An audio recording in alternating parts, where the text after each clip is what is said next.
नमस्कार, जवाब तो देना होगा मैं आप सभी का स्वागत है। मैं हूं डॉक्टर अवधेश मिश्रा। छत्तीसगढ़ की सियासत में अगर चर्चाएं लीगल नोटिस की होने लगे तो आप समझ जाइए कि मामला गंभीर है। दरअसल हुआ कुछ यूं कि कांग्रेस की पूर्व प्रदेश प्रभारी कुमारी शैलजा ने पूर्व कांग्रेसी और वर्तमान में 11 भाजपा नेताओं को नोटिस भेज के ये कह दिया कि या तो आप माफी मांगिए या फिर जो आरोप आपने राजनीति में लगाए उन्हें प्रमाणित कीजिए या फिर आप कानूनी कार्रवाई के लिए तैयार रहिए।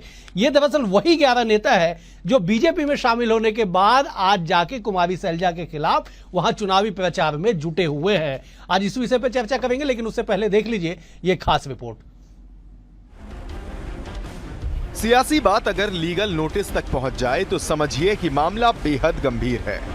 दरअसल प्रदेश कांग्रेस कमेटी की पूर्व प्रभारी और सिरसा लोकसभा से कांग्रेस प्रत्याशी कुमारी शैलजा ने 11 पूर्व कांग्रेसी और मौजूदा भाजपा नेताओं को नोटिस भेजकर उनके द्वारा लगाए गए गंभीर आरोपों के दस्तावेज देने या माफी मांगने की बात कही है। 2 दिनों के भीतर माफी नहीं मांगने पर नोटिस में कानूनी कार्रवाई करने का जिक्र किया गया है, जिस पर सूबे की सियासत उफान पर पहुंच चुकी है। कुमारी शैलजा के नोटिस पर पूर्व कांग्रेसी और मौजूदा भाजपा नेता चंद्रशेखर शुक्ला, आलोक पांडे सहित अन्य ने पलटवार करते हुए अपने उन आरोपों को दोहराते हुए कहा कि कुमारी शैलजा ने पैसे लेकर टिकट बांटे थे। वहीं ये भी कहा कि अपनी संभावित हार की खींच देखते हुए शैलजा ने ऐसा नोटिस भेजा है। माननीय कुमारी शैलजा का लीगल नोटिस प्राप्त हुआ है और हम लोग छत्तीसगढ़ से सिरसा भारतीय जनता पार्टी की मोदी जी की वित्तीय नीतियों का प्रचार करने आए हैं और छत्तीसगढ़ में वो सभी घटनाएं घटित हुई हैं उसकी वास्तविकता बताने आए, लेकिन अपनी हार से वो बौखला गई है और इस बौखलाहट में उन्होंने हम लोगों को लीगल नोटिस भेजा है। इस नोटिस से ना हम डरे थे ना डरने वाले हैं। हम सनातन के धर्म के रक्षक हैं और इसका बकायदा कानूनी सही प्रत्युत्तर दिया जाएगा। मैंने सारे तथ्य रखे हुए हैं। चूंकि वो अपनी हार से घबराई हुई है, चूंकि उन्होंने कार्यकर्ताओं का अपमान किया है, चूंकि उन्होंने कार्यकर्ताओं के साथ में जो बदसलूकी की है, जो कांग्रेस पार्टी के जो खोखले वादे रहे वो हम जनता के बीच में लाए। मैंने सर्वश्रेष्ठ मेंबरशिप की थी, मेरा अधिकार था कि वे मुझे टिकट देती, वे मुझे प्रदेश कांग्रेस कमेटी में डेलीगेट बनाती। मुझे छोड़ करके उन्होंने पैसे लेकर के पैसे वाले लोगों को, जो कि ना ही मेंबरशिप किया जिन्होंने, ना ही किसी प्रकार की एक्टिविटी में रहे, ऐसे लोगों को बनाया, ऐसे लोगों को टिकट दिया। लगातार 22 विधायकों का टिकट काटा गया, फर्जी सर्वे कराए गए। ये जो हमने आरोप लगाए ये बिल्कुल सत्य हैं। ऐसा नहीं है कि कुमारी शैलजा के नोटिस पर सिर्फ उन्हीं लोगों ने बोला हो जिन्हें नोटिस मिला है, बल्कि सूबे के गृह मंत्री ने स्पष्ट कहा कि भाजपा के बढ़ते प्रभाव की वजह से कांग्रेस नोटिस भेज रही है। वहीं ये भी कहा कि ईडी की चार्जशीट में सब कुछ साफ लिखा है, किसी को कुछ बोलने की जरूरत नहीं है। वहीं कांग्रेस की ओर से पूर्व मंत्री डॉक्टर शिव कुमार डहरिया ने कहा कि कांग्रेस के पूर्व नेताओं को भाजपा इलेक्शन टूल के रूप में इस्तेमाल कर रही है। इन लोगों ने कुमारी शैलजा पर आरोप लगाया तो जवाब दें और नहीं देंगे तो हम कोर्ट जाएंगे। देखिए, मैं आपसे ये कहना चाह रहा हूँ कि अनावश्यक इस तरह की बात की जाती है। भाजपा में आ गया तो ये हो गया, कोई नहीं भैया। जो दोषी होंगे सो होंगे, जो जांच होगी उसमें सबके के लिए बराबर जांच होगी, चाहे किसी भी पार्टी में रहे, उससे कोई लेन देन नहीं है। भारतीय जनता पार्टी ने जिस तरह से एक इलेक्शन मटेरियल के रूप में उपयोग कर रहे हैं और निश्चित रूप से ये थके हारे हुए लोग भारतीय जनता पार्टी के इलेक्शन मटेरियल के रूप में काम कर रहे हैं और आदरणीय शैलजा जी पर आरोप लगाना नितांत घटिया मानसिकता का परिचायक है। और इस तरह के जो आरोप लगाए हैं उनको नोटिस दिया गया है और उनको अगर वो माफी नहीं मांगते तो उनको कोर्ट के सामने हाजिर किया जाएगा और जिस तरह गलत आरोप लगाने के लिए इनको सजा भी हो सकती है। सियासत में लीगल नोटिस कोई नई बात नहीं है। नई बात यह है कि पूर्व कांग्रेसी और मौजूदा 11 भाजपा नेताओं को सिरसा पहुंचकर कुमारी शैलजा के खिलाफ प्रचार करने और फिर नोटिस जारी होना। बहरहाल भाजपा की ओर से कह दिया गया है कि नोटिस का जवाब कानूनी तरीके से दिया जाएगा, मगर सियासत में जो आरोप हैं उस पर आगामी दिनों में भी बखेड़ा होना तय है। फिलहाल तो यही कहा जा सकता है कि नेताओं को नोटिस और सियासी बवाल। Bureau report, BSTV Chhattisgarh. तो आपने सुना कि किस तरह से सूबे में सियासत जो है इस लीगल नोटिस के साथ ही गर्मा गई है। दरअसल बीजेपी चाहती है कि जहां जहां पे भी बीजेपी के उन नेताओं को इस्तेमाल किया जा सके जो कांग्रेस से आए हैं, उनके खिलाफ उन्हें उतार दिया जाए। यही तस्वीर है कि सिरसा जाके जिस तरह से 11 बीजेपी के मौजूदा नेता, पूर्व में कांग्रेस के जो नेता है, वो जाते हैं वहां पे प्रेस कॉन्फ्रेंस भी लेते हैं और तमाम तरह के आरोप लगाते हैं। आज इसी विषय पर चर्चा करेंगे। 3 बेहद ही खास मेहमान हमारे साथ जुड़े। पहले मेहमानों का तारुफ आपसे करा देता हूं। बीजेपी की ओर से उमेश घोड़मुड़े जी है, युवा नेता है, प्रवक्ता है। उमेश जी आपका स्वागत है। कांग्रेस की ओर से नितिन बंसाली जी है, वरिष्ठ नेता है, प्रवक्ता है। नितिन जी आपका भी स्वागत है।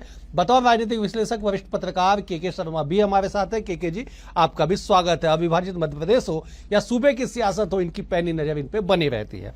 उमेश जी, मेरा पहला सवाल आपसे है, क्या जरूरत पड़ गई कि आप लोग 11 चुन के उन नेताओं को आपने सिरसा भेजा जिनको बाद में नोटिस जारी कर दिया गया? उमेश जी, देखिए, भारतीय जनता पार्टी के तमाम नेताओं को अलग अलग राज्यों के अंदर में अलग अलग जिम्मेदारियां देकर के चुनाव प्रचार में मैदान में उतारा गया है और उसी के तहत ये हमारे तमाम 11 नेता वहां पर चुनाव प्रचार में गए हैं। और निश्चित तौर पे आदरणीय शैलजा जी, जो लंबे समय तक छत्तीसगढ़ में कांग्रेस की प्रभारी के रूप में रही, और इन तमाम नेताओं का भी उनके साथ अच्छा बुरा खट्टा मीठा कड़वा अनुभव रहा ही होगा।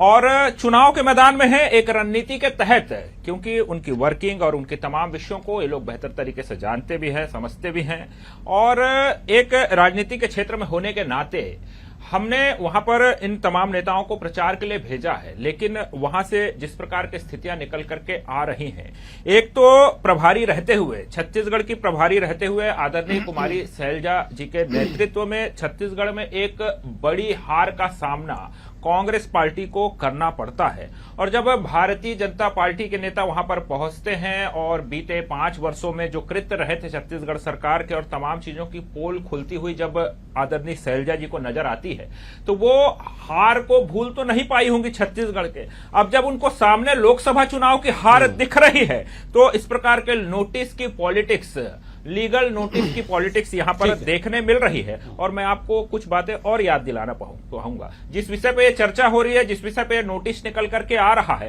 ये कोई आज का विषय नहीं है। जब छत्तीसगढ़ में बड़ी हार हुई थी, ये केवल इन 11 नेताओं का विषय नहीं है कि आज ये भाजपा में आ गए तो कांग्रेस इनके ऊपर आरोप लगा दे। कांग्रेस के तमाम पूर्व विधायक, चाहे बृहस्पति सिंह जी का विषय हो, चाहे विनय जायसवाल का विषय हो, ऐसे आरोप आदरणीय शैलजा जी के ऊपर लग चुके हैं। उमेश जी, पहला सवाल मैं लौटूंगा आपके पास। पहले ही सवाल में इतने आक्रोशित हो जाएंगे तो कैसे काम चलेगा? मैं नितिन जी का रुख कर लेता हूं। नितिन जी, रणनीति के तहत उन 11 नेताओं को सिरसा भेजा गया जो कुमारी शैलजा के खिलाफ मोर्चा खोले हुए हैं। बीजेपी दावा कर रही है कि 5 सालों तक या जितने भी दिन कुमारी शैलजा छत्तीसगढ़ की प्रभारी रही, उतने दिनों तक छत्तीसगढ़ कांग्रेस की वर्किंग को, तात्कालिक सरकार की वर्किंग को बहुत बेहतरी से जानती हैं। और ये बीजेपी के 11 नेता दावा कर रहे हैं कि पोल तो साहब खोलेंगे, जो आपने किया है उसे तो उजागर करेंगे। जवाब दीजिए। इनके पास नेता नहीं है, ये छत्तीसगढ़ से इन 11 लोगों को क्यों भेज रहे हैं? क्या उमेश घोड़मुड़े और दूसरे जो मेरे साथी हैं भाजपा के, वो नहीं थे क्या जाने के लिए? वो अच्छा भाषण नहीं दे सकते क्या वहां पर जाकर? ये इन्हीं को क्यों भेजा गया? ये सब प्लान्ड है अवधेश भाई, सब दिखता है। आप ये देखिए, चंद्रशेखर शुक्ला जी हैं या आलोक पांडे जी हैं, सब स्क्रीन में दिख रहे हैं, हमारे दोस्त हैं, दुश्मन थोड़ी है। ये हमारे साथ शाम को संचार विभाग के ऑफिस में बैठकर, लगभग जब मैं जाता था तो शाम को कभी कचौड़ी, कभी समोसा, कभी भेल लेके आया करते थे। अच्छे मित्र थे, तब तो ऐसी कोई बात नहीं थी। ये अचानक ऐसा परिवर्तन कैसे आया, ये मेरी समझ से बाहर है। आप इनके पुराने डिबेट उठा लीजिए, इसमें से अधिकांश लोग तो आपके टीवी चैनल्स में डिबेट्स में आते थे और डिबेट में पार्टिसिपेट भी करते थे। मुझे लगता है कि उमेश घोड़मुड़े भी उनके साथ में डिबेट कर चुके हैं। तो आप उनकी डिबेट्स उठाकर देख लीजिए कि 1 महीने पहले उनके क्या वर्जन थे, 1.5 महीने पहले क्या वर्जन थे, आज क्या वर्जन है। कांग्रेस पार्टी ने नेम दिया, फेम दिया, इज्जत दी, सम्मान दिया, पद दिया, सब कुछ दिया। आज ये सनातन धर्म की रक्षा की बात कर रहे हैं। इन्होंने इसी सब विषयों पर जो डिबेट की, आप देखिए, आपको सारी चीजें मिल जाएगी। मैं तो एक ही बात कहूंगा कि इतने साल कांग्रेस पार्टी ने इन्हें सब कुछ दिया, मान दिया, सम्मान दिया, इज्जत दी, पद दिया। नितिन जी, हमारे नहीं हुए थे, इनके कहां से होंगे? नितिन जी, मैं लौटूंगा। यूज एंड थ्रो पेन है। ठीक, ये देखिए, इसका यूज किया जाता है, फेंक दिया जाता है, क्योंकि इसमें रिफिल नहीं लगती। यही स्थिति मुझे लगता है हमारे इन दोस्तों के साथ होने वाली है। भगवान सद्बुद्धि दे और शक्ति दे। ठीक है, आप लोगों ने नाम दिया, फेम दिया, नेम दिया, लीगल नोटिस भी दे दिया। समोसा कचौड़ी का मान तो रख लेते नितिन जी आप लोग कम से कम। क्या मैं लौटूंगा आपके पास, मैं एक बार के शर्मा जी का रुख कर लेता हूँ। के जी, सूबे की सियासत में लीगल नोटिस कोई बड़ी बात नहीं है। इससे पहले ऐसा कोई नेता ना हो जिसे लीगल नोटिस मिला ना हो, लेकिन ऐन चुनाव में जब ये दावा किया जा रहा है कि कुमारी शैलजा की पोल तो खोली जाएगी और उस पर तत्काल लीगल नोटिस, कैसे देखते हैं इसे आप के जी?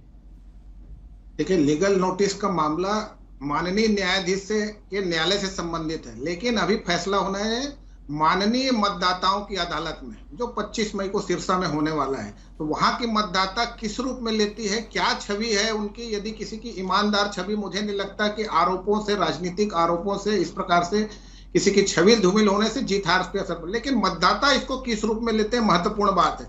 जिस तरह से भाजपा में लगातार, छत्तीसगढ़ ही नहीं पूरे देश में भाजपा प्रवेश उत्सव मनाती रही। छत्तीसगढ़ में शब्द आया स्लीपर सेल का, उसके बाद अब शब्द आ गया इलेक्शन मटेरियल का उपयोग हो रहा है। तो ये राजनीति में इस तरह से उपयोग हो रहा है, और लगातार जिस तरह से कांग्रेस के लोग आए उनका किस तरह से उपयोग किया जा सकता है, ये भाजपा बता रही है। जहां तक सिरसा की बात है तो देखिए, वहां भी वही स्थिति है जो भाजपा से कांग्रेस में गए हुए प्रत्याशी ही अशोक तंवर वहां से भाजपा से प्रत्याशी है, जो कि पूर्व में सांसद रहे हैं। शैलजा जी भी सांसद रही है, कांग्रेस से दोनों सांसद रहे, दोनों हरियाणा प्रदेश कांग्रेस कमेटी के अध्यक्ष रहे हैं। अब ये जो कांग्रेसी ही जो वहां गए हैं, अब भाजपा ही हो गए हैं, लेकिन वहां जाके जो बातें कर रही हैं, तो अपने ही लोग जब कहते हैं तो कहने का तात्पर्य आप जानते हैं कि पुराने समय में भी यदि विभीषण नहीं होता तो क्या रावण मारा जाता कि नहीं मारा जाता, ये अलग विषय है। लेकिन जिस तरह से अपने लोगों का उपयोग करना चाहिए, राजनीति में अपनों से बच के रहना चाहिए, एक बड़ा संदेश तो है ही है। इसके साथ ही तमाम प्रकार के राजनीति में आप देखेंगे कि छवि धूमिल कर, राजनीतिक सुचिता के जगह में एक क्या छवि धूमिल करने से क्या उसकी छवि पर कितना असर पड़ता है। लेकिन मुझे लगता है कि जिस क्षेत्र में चुनाव लड़ रही है वो पुराने नेता, जैसे मैंने कहा कि पहले भी सांसद रही हैं और उनके पिताजी भी वहां पे पूर्व केंद्रीय मंत्री, एक अच्छी छवि परिवार से हैं वो, तो उनके कितना असर होता है, जनता इसको किस रूप में लेती है, महंगाई बेरोजगारी के साथ भ्रष्टाचार। बिल्कुल सही, ये जनता जनार्दन तय करेगी। बिल्कुल आपने सही कहा के जी, मैं लौटूंगा आपके पास। आपने एक बड़े अच्छे शब्दावली का इस्तेमाल किया कि राजनीति में सुचिता। दरअसल बीजेपी वो राजनीतिक पार्टी है जो सियासत में, राजनीति में सुचिता की बात कहती है, लेकिन मौजूदा समय में जिस तरह से छवि धूमिल करने की बातें कही जा रही है, कहा जा रहा है कि आपने चुन के उन नेताओं को भेजा जिन पे आपको पता था कि कुमारी शैलजा के खिलाफ वो टिप्पणियां करेंगे, और लीगल नोटिस भी मिल गया उसके बाद। उमेश जी, कहां गई सुचिता और क्यों छवि धूमिल करने की सियासत शुरू हो गई है? देखिए अवधेश जी, मैंने पहले ही कहा कि ये आरोप केवल आज चुनाव है या ये नेता चुनाव प्रचार में गए हैं शैलजा जी के लोकसभा क्षेत्र के अंदर में तो आज निकल करके आया, ऐसा विषय नहीं है। जब इस प्रदेश के अंदर में चुनाव हुआ उस दरमियान भी लगातार ये आरोप आदरणीय शैलजा जी को ऊपर कांग्रेस के नेताओं ने ही लगाते रहे। चुनाव परिणाम निकल करके आए, कांग्रेस के नेताओं ने छत्तीसगढ़ की राजधानी रायपुर से लेकर के दिल्ली तक दौड़ लगाई। और मैं तो पूछना चाहता हूं, आदरणीय शैलजा जी को अचानक बदल करके पायलट जी को लाने का जो निर्णय हुआ, क्या इसके पीछे एक कारण नहीं कि लगातार कांग्रेस के तमाम बड़े नेताओं की तरफ से शिकायत की जा रही थी?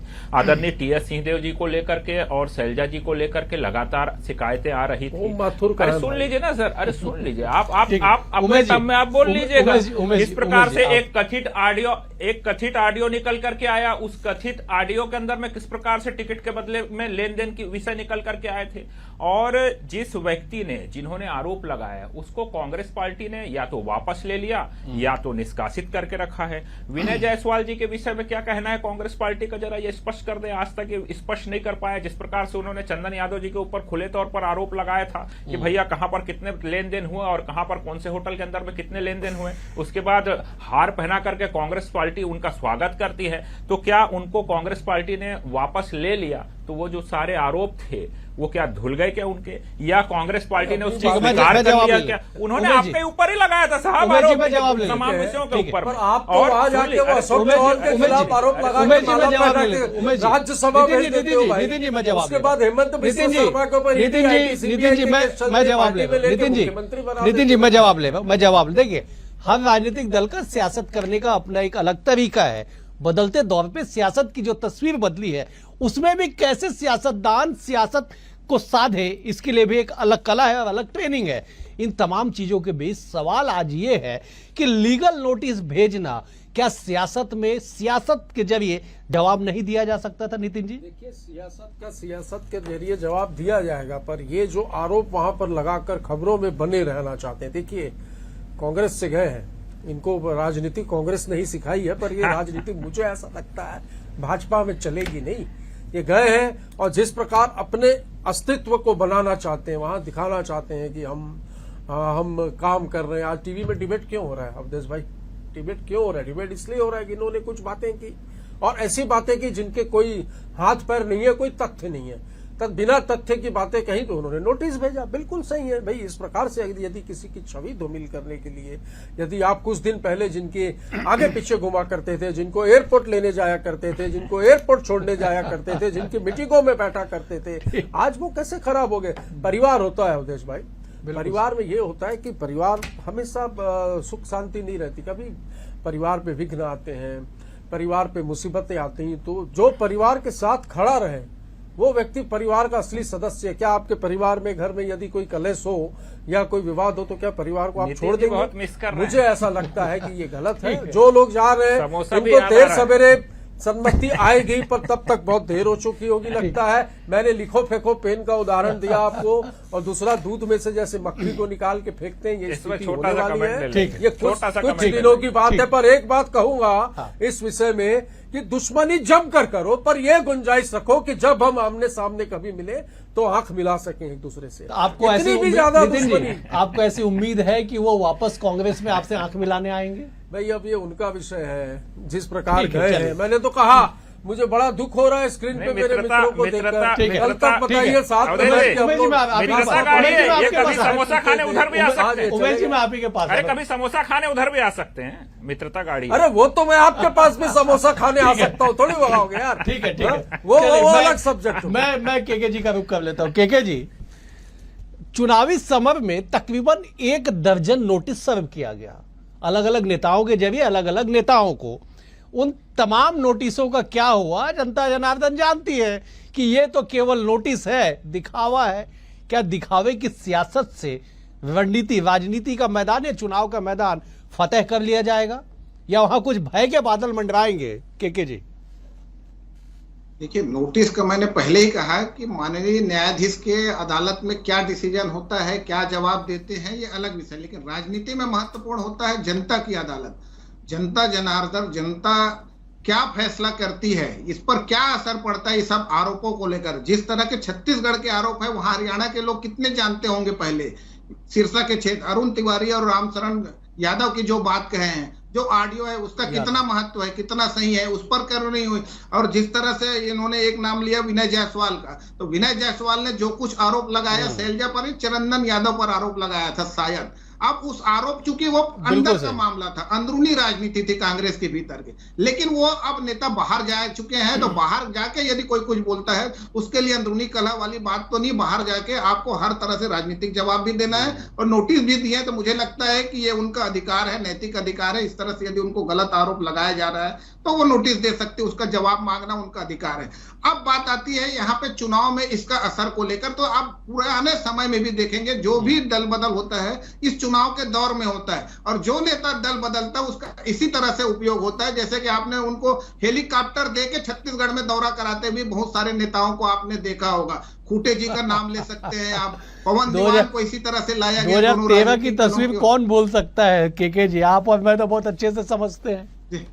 तो बहुत सारे ऐसे नेता हैं जिनका इस तरह से, अभी आप देखिए नंद कुमार साय का क्या हुआ, क्या स्थिति और क्या उपयोग हुआ। तो उपयोग राजनीति में घबराना नहीं चाहिए। अपने लोग हैं, चले गए, आपके लोग ही। मैंने पहले कहा, राजनीति में अपनों से ज्यादा दर्द होता है, जो अभी भी झलक रहा है। तो कहने का तात्पर्य है कि ये राजनीति अब अलग मुद्दे में है। 5 साल सरकार किसको बनाना है और सत्ता की प्राप्ति के लिए पूरी जोड़ तोड़ चलती है। उसमें भाजपा एक रणनीति के तहत काम कर रही है। भाजपा प्रवेश उत्सव मनाई तो केवल भीड़ लाने के लिए नहीं है, उसका क्या उपयोग करना है ये भी उनके रणनीति का हिस्सा है जिसका वो भरपूर उपयोग कर रहे हैं। और यह सिरसा सीट महत्वपूर्ण है। पहली बार 2019 में भाजपा वहां जीत दर्ज की है। ये आप देखेंगे चौटाला परिवार का एक गढ़ रहा है, उसके बाद कांग्रेस के भी यहाँ पे जीते हैं 2। बिल्कुल सर। लेकिन अभी जो स्थिति भाजपा जो 10 सीट हरियाणा में है, तो ये सीट मुझे लगता है कि भाजपा की दृष्टि से ज्यादा महत्वपूर्ण है, इसलिए पूरा जोर लगाया जा रहा है। और शैलजा जी को वहां के हरियाणा के साथ साथ छत्तीसगढ़ का भी जवाब देना पड़ रहा है। जी ठीक है उमेश जी, छत्तीसगढ़ का भी जवाब जो है शैलजा जी को वहां पे देना पड़ रहा है। आप लोग ऐसी सियासत कर रहे हैं, ऐसा जाल बिछा रहे जहां पे न केवल स्थानीय मुद्दा, न केवल देश का मुद्दा, बल्कि शैलजा जी जो है प्रभावी थी, उन्हें छत्तीसगढ़ का भी जवाब देना पड़ रहा है। क्या उलझाने की सियासत कर रहे हैं आप लोग? देखिए, उलझाने का विषय नहीं है। आपने प्रारंभ में कहा कि सुचिता। अब हम तमाम क्षेत्रों के अंदर में जाते हैं प्रचार में, कहीं प्रभारी बन के जाते हैं, कहीं कोई जिम्मेदारी रहती है, कहीं कोई जिम्मेदारी रहती है। जिस प्रदेश के अंदर में आपकी प्रभारी के रूप में जिम्मेदारी थी, उस प्रदेश की सरकार के ऊपर तमाम तरह के आरोप लगे। आपके संगठन के अंदर में भी तमाम तरह के आरोप लगे। आपके संगठन के अंदर में 5 करोड़ से भी ज्यादा के गबन के आरोप लगे। तो ये प्रभारी होने के नाते आपकी जिम्मेदारी और जवाबदारी बनती है, और एक नैतिक सूचिता के नाते इन तमाम विषयों का संगठन स्तर पर ही सही आपको पटाक्षेप करना चाहिए था अपने संगठन के अंदर में। लेकिन आप तो ना जवाब देंगे, ना आप उसका पटाक्षेप करेंगे, और जाकर के आप चुनावी राजनीति में रहेंगे तो जनता तो सब जानती है और जनता सब हिसाब मांगती है। तो निश्चित तौर पर जनता के बीच में आपको जवाब देना होगा। रह गई बात लीगल नोटिस की, तो नोटिस और नोटिस का सिलसिला तो छत्तीसगढ़ आपने ठीक कहा है। इससे पहले भी अगर मैं बात करूं तो सिसोदिया जी ने पूर्व मुख्यमंत्री जी को भी नोटिस दिया था। किस प्रकार के हालात रहे होंगे उन कांग्रेस के नेताओं के, जो आज कह रहे हैं। अभी मैं सुन रहा था युवा नेता आलोक पांडे जी, वो कह रहे थे कि हमने मेहनत की, हमने सबसे ज्यादा सदस्य बनाए। इनको उसके हिसाब से तवज्जो कांग्रेस पार्टी क्या मिला इनको? और इन्होंने अरे नहीं, क्या मिला? ठीक है, नहीं, आप मेरे को तो यार सबसे ज्यादा चिंता उद्देश्य भाजपा के मेरे दोस्तों की है। जो हमारे लोग जा रहे भाई, मेरे को ऐसा लगता है कुछ अच्छा पद निगम मंडल आयोग देना था। ऐसे ही यूज किया क्या अपने को यदि भाजपा कुछ देती है तो आपका भी वैसे इस्तेमाल तो नहीं हो रहा। बातें छोड़ो भाई। अरे भाई कहीं आपका भी ऐसे कल तक जो लोग आप लोगों को गालियां बक रहे थे, जो आपके खिलाफ लौटते फिर नितिन जी मैं आ रहा हूं, नितिन जी मैं आ रहा हूं आपके पास, नितिन जी मैं आ रहा हूं, पार्टी करेंगे, आप आइएगा। नितिन जी मैं आ रहा हूं, मैं एक बार उमेश जी आप 10 सेकंड में कंप्लीट कीजिए, फिर नितिन जी से जवाब ले लूंगा। देखिए क्या पीड़ा रही होगी, जो एक युवा नेता जो लगातार मेहनत करे, जो टारगेट सबसे ज्यादा पुतले फूके, उस युवा नेता ने सबसे ज्यादा पुतले फूके, नकार दिया जाए। आज क्या हो गया भाई? प्रदेश का वॉशिंग मशीन नहीं, लॉन्ड्री हो गया, हो गया। Bharatiya Janata party private limited हो गया भाई। लेके 5 साल में, अरे आपको क्या मिला 5 साल में? नितिन जी मैं आ रहा हूं, जरा आप भी आत्मावलोकन कर लीजिए। ठीक है उमेश जी, उमेश जी ठीक है नितिन जी का मैंने निगम मंडल आयोग में पद नहीं मिला, मैंने कुछ नहीं मांगा, मुझे बिना बोले पार्टी ने प्रवक्ता बनाया। ठीक है उमेश जी मैं नितिन जी का रुख कर, नितिन जी ठीक है, मैं एक बार केके जी का रुख कर रहा हूं, मैं केके जी को इन कर रहा हूं। केके जी, इस तरह की सियासत होगी, ये बात बिल्कुल जायज है कि 1 जून तक, जब तक 7वें चरण का चुनाव ना हो जाए, तब तक इस तरह की तस्वीरें देखने को मिलेगी। लेकिन फिर से मेरा एक सवाल यह है कि ऐसे तस्वीरों को दिखा के क्या जनता का मन परिवर्तित किया जा सकता है? नंबर 1। नंबर 2, अगर लीगल नोटिस मिला है तो क्या कानूनी तरीके से ही जवाब होगा, या सियासत में और भी परतें जो है वो खुलेंगी, और भी जो भीतर की चीजें हैं वो बाहर निकल के आएंगी? राजनीति में इस आरोप प्रत्यारोप का कितना असर होता है, ये उस प्रत्याशी की छवि पर निर्भर करता है जो उस क्षेत्र की जनता जानती है, क्योंकि वो वहां लंबे समय से काम कर रही है, राजनीतिक रूप से, समाज सेवा के रूप में जो भी काम कर, उसके आधार पे ये आरोप प्रत्यारोप कितना उस पर लोग स्वीकार करते हैं उस पर है। लेकिन महत्वपूर्ण बात है, जनता अपने मुद्दों पर ही मतदान करेगी।